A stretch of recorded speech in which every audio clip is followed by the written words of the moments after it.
नमस्कार। अगला सेम हिंदी कक्षा में मैं सुनीति मिश्रा आप सबका हार्दिक स्वागत करती हूँ। तो बच्चों, आजकल हम पढ़ रहे हैं कक्षा 11वीं की हिंदी की पुस्तक आरोह और अब मैं पढ़ाने जा रही हूँ उसके गद्य भाग। तो नमक का दरोगा हम लोग कंप्लीट कर चुके हैं। तो अब हम चलते हैं दूसरे पार्ट की ओर, जिसका नाम है मियां नसरुद्दीन और इसकी लेखिका है कृष्णा सोबती। बच्चों, छोटा सा परिचय मैं कृष्णा सोबती जी का देना चाहूंगी। इनका जन्म 1925 में पाकिस्तान के गुजरात नामक स्थान पर हुआ था। इनकी शिक्षा लाहौर, शिमला व दिल्ली से हुई। इन्हें साहित्य अकादमी पुरस्कार, साहित्य अकादमी की 72 सदस्यता सहित अनेक राष्ट्रीय पुरस्कारों से नवाजा गया। तो जो इनकी रचनाएं हैं, इन्होंने अनेक विधाएं लिखी हैं, जिसमें उपन्यास भी हैं, लंबी कहानियां भी हैं, संस्मरण भी हैं। और जो प्रमुख उपन्यास है, मैं एक दो का नाम बताना चाहूंगी। जिंदगी नामा ए लड़की और कहानी संग्रह है डार से बिछड़ी और बादलों के घेरे। तो आज जो हम आपको बच्चों पढ़ाने जा रहे हैं, ये है मियां नसीरुद्दीन। ये शब्द चित्र है जो हम हशमत नामक संग्रह से लिया गया है। बच्चों, प्लीज इस बात को ध्यान रखिएगा कि ये कहाँ से लिए गए हैं। इस प्रकार के प्रश्न आपको सीबीएसई बोर्ड में पूछे जा सकते हैं। तो हम हशमत नामक संग्रह से इसको लिया गया है। इसमें बच्चों क्या है कि जो खानदानी नानबाई मियां नसीरुद्दीन के व्यक्तित्व, रुचियों और स्वभाव का शब्द चित्र खींचा गया है। आप रोटी नान खाते हो ना, दाल नान, अभी थोड़ा कम हो गया फ्रीक्वेंसी, लेकिन ऐसा नहीं है। आप सभी बच्चे जानते हो आलू नान, बटर नान, कितने तरीके के नान आप लोग जो ढाबा या रेस्टोरेंट्स है उसमें खाते हैं। तो ये जो हमारे कहानी है, ये इसी प्रकार का जो नान बनाने में एक्सपर्ट है, निपुण है, कुशल है, ऐसे व्यक्ति के विषय में ये जो हमारी कृष्णा सोबती जी हैं, वो नसीरुद्दीन जी वो इस प्रकार की व्यक्ति हैं। उनके विषय में वो बताएंगे कि कितने प्रकार के नान, यानी वो खानदानी नान बनाने वाले हैं, उनके जो है उनका जीवन परिचय आपको बताया जाएगा। मियां नसीरुद्दीन अपने मसीहाई अंदाज में रोटी पकाने की कला और उसमें खानदानी महारत बताते हैं। खानदानी महारत मतलब कि हमें पूरा जो हमारे पुश्ते हैं, जो मेरे पिताजी, दादाजी, परदादा, वो सभी बहुत अच्छे नान बनाया करते थे। तो ये उनके बारे में बताइएगा।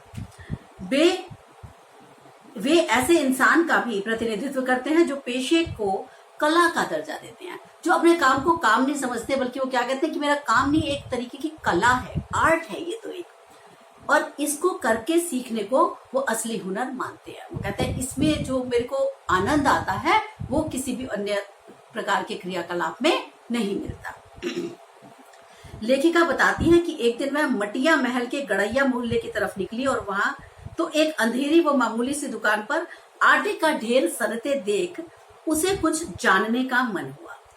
पूछताछ करने पर पता चला यह खानदानी नानबाई मियां नसीरुद्दीन की दुकान है। कुछ आटे गूंथते हुए जब उसने लोगों को देखा और उसमें से खुशबू है, आपने कहा नान की खुशबू कितनी अच्छी आती है। मैं आपको पढ़ा रही हूँ, मेरे को बिल्कुल नान खाने का मन करने लगा है कि इतनी अच्छा लगता है वो नान। तो उसकी जो खुशबू आती है ना, जो तंदूर में पक के, वो तो और ही निराली होती है। तो ये बता रही है 56 किस्म की रोटियां बनाने के लिए मशहूर है जो मियां है। मियां चारपाई पर बैठे बीड़ी पी रहे थे। उनके चेहरे पर अनुभव और आंखों में चुस्ती व माथे पर कारीगर के तेवर थे, कि जो एक अच्छे कारीगर के घमंड होता है, एक ये कि हाँ देखा मुझे ये सब चीजें आती हैं, तो वो उनके चेहरे पर झलकता था। लेखिका के प्रश्न पूछने की बात पर उन्होंने अखबारों पर व्यंग्य किया। वे अखबार बनाने वाले व पढ़ने वाले दोनों को निठल्ला समझते हैं। वो कहते थे जो अखबार बनाता है वो भी बेकार आदमी है और जो पढ़ता है उसको वो उससे भी बेकार आदमी है। लेखिका ने प्रश्न पूछा, आप इतने तरह की रोटियां का बनाने का गुण आपने कहाँ से सीखा?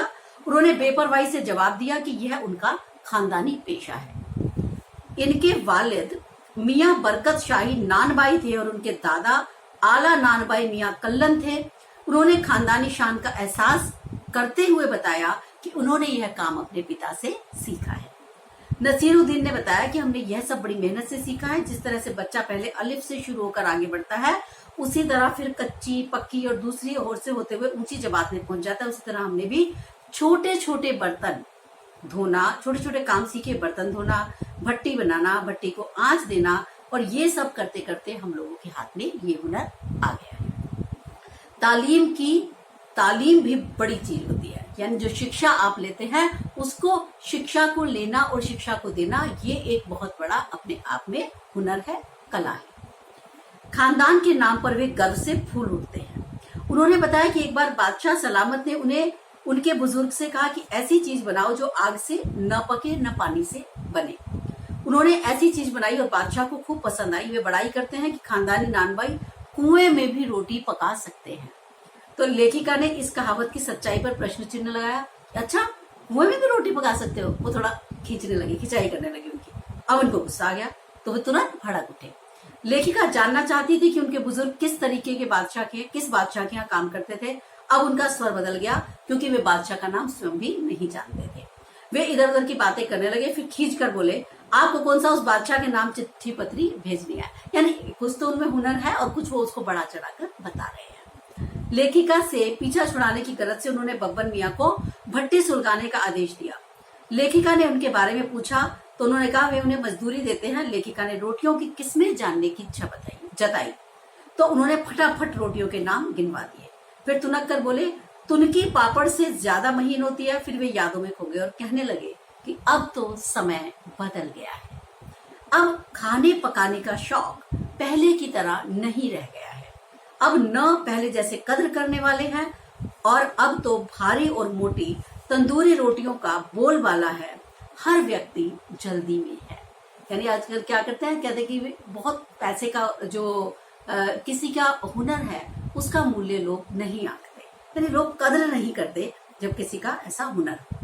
बच्चों, इसके थोड़े से शब्दार्थ मैं बताना चाहती हूँ। मसीहा देवदूत, नानबाई रोटी बनाने वाले बेचने वाले, पंच हजारी 5000 सैनिकों का अधिकारी, अखबार नवीस पत्रकार, और मीना साज सोने चांदी पर रंग करने वाला, रफूगर फटे कपड़ों को सीकर धागे से जोड़कर पहले जैसा बनाने वाला आदि। बच्चों, इसमें जो मैं आपको एक बताना चाहती हूँ कि इसको आप प्रश्न को अच्छे से कर जाइएगा। जैसे मियाँ नसीरुद्दीन को नान बाइयों का मसीहा क्यों कहा गया है? तो नान बाइयों का मसीहा क्यों कहा गया है? क्योंकि वे मसीहाई अंदाज में, मसीहा मैंने आपको बताया देवदूत, यानी मसीहाई अंदाज में रोटी पकाने की कला का बखान करते हैं। वे स्वयं भी 56 तरीके की रोटी बनाने के लिए प्रसिद्ध हैं। उनका खानदान वर्षों से इस काम में लगा हुआ है। वे रोटी बनाने को कला मानते हैं, स्वयं को उस्ताद मानते हैं और उनका बातचीत करने का तरीका महान कलाकारों जैसा है। और वे नानबाई सिर्फ रोटी पकाते हैं, वे नया कुछ नहीं कर पाते। यानी जो अन्य नानबाई है वे तो सिर्फ रोटी पकाते हैं, वे नया कुछ नहीं कर सकते। और जो हमारे ये नसीरुद्दीन है उनको अपने काम पर बहुत गर्व है। ठीक है, तो ये था बच्चों हमारा आज का पाठ मियाँ नसीरुद्दीन। अब मैं आपको मिलूंगी अगले पाठ के साथ। तब तक के लिए मुझे आज्ञा दीजिए। नमस्कार।